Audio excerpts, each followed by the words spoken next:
Hello friends, welcome to fin ideas.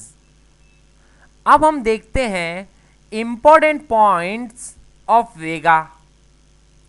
Vega measures the risk of gain और loss resulting from change in volatility. इसका मतलब volatility में change होने से profit और लॉस में क्या चेंज होगा ये बताता है वेगा। सिमिलरली इसके साथ में एक लाइन और ऐड कर रहा हूं कि वॉलेटिलिटी में चेंज होने से ऑप्शन के प्रीमियम में क्या चेंज होगा ये बताता है वेगा। तो ऑप्शन के प्रीमियम में कितना चेंज होगा उतना ही चेंज हमारे प्रॉफिट लॉस में होगा। इसलिए वॉलेटिलिटी के चेंज होने से ऑप्शन के प्रीमियम में या प्रॉफिट लॉस में कितना चेंज होगा ये बताता है हमें vega. Second point, vega for all the option is a positive number. Call का वेगा हो या पुट का वेगा हो, दोनों के दोनों वेगा हमेशा पॉजिटिव नंबर होते हैं।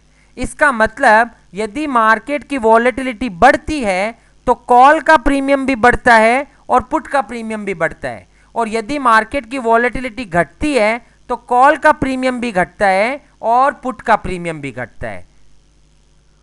वेगा positions, when we generate the vega positions, positive और negative sign appears buying and selling options. Again इसी से ही अगला पॉइंट आगे आएगा कि यदि वेगा का नंबर पॉजिटिव होता है तो हम अगर पोर्टफोलियो वेगा लॉन्ग हैं तो इसका मतलब हमने ऑप्शंस बाई किए होंगे, और हम यदि पोर्टफोलियो वेगा शॉर्ट हैं तो इसका मतलब हमने ऑप्शन सेल किए होंगे। तो वेगा यदि लॉन्ग है तो ऑप्शन बॉट, और पोर्टफोलियो वेगा यदि शॉर्ट है तो ऑप्शन सोल्ड, और फ्यूचर के अंदर में वेगा का कोई पोजीशन नहीं होता है। Volatility is in percentage terms while Vega comes in rupees terms. Volatility percentage terms में होती है, और परसेंटेज टर्म्स में 1% वॉलेटिलिटी के चेंज होने से रूपी टर्म्स में ऑप्शन का प्रीमियम कितना चेंज होगा वो बताता है वेगा। तो सभी ग्रीक जैसे कि डेल्टा, गामा, वेगा, थीटा, रो, सभी ग्रीक्स रूपी टर्म्स में होते हैं। मतलब एक यूनिट चेंज होने पर ऑप्शन के प्रीमियम में रूपी टर्म्स में कितना इंपैक्ट आएगा वो बताते हैं उनके Greek.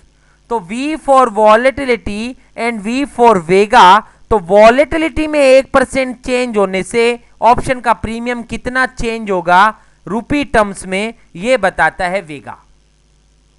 Vega of future and equity is always equal to 0। Future का और इक्विटी का वेगा 0 होता है।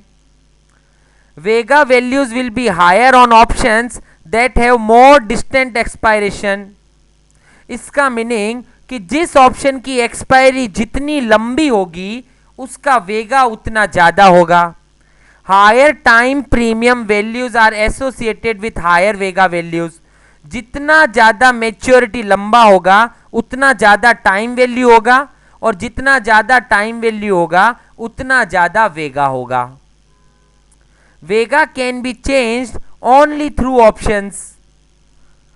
अगर हमें वेगा न्यूट्रल करना है तो हम केवल ऑप्शंस को यूज करके ही वेगा न्यूट्रल कर सकते हैं, क्योंकि फ्यूचर और इक्विटी का वेगा 0 होता है तो उसके द्वारा हम वेगा को चेंज नहीं कर सकते। इसलिए वेगा को चेंज करने के लिए हमें ऑप्शंस की ही हेल्प लेनी पड़ेगी, और प्रिफरेबली हम एटीएम ऑप्शंस की हेल्प लेंगे, क्योंकि एटीएम ऑप्शन का वेगा हाईएस्ट होता है। तो कम क्वांटिटी में ही बहुत ज़्यादा इम्पैक्ट एटीएम ऑप्शन से आ जाता है। तो वेगा को चेंज करने के लिए ऑप्शंस की मदद लेनी है और प्रिफरेबली एटीएम ऑप्शन की मदद लेनी है। तो ये थे important points of Vega. Thank you.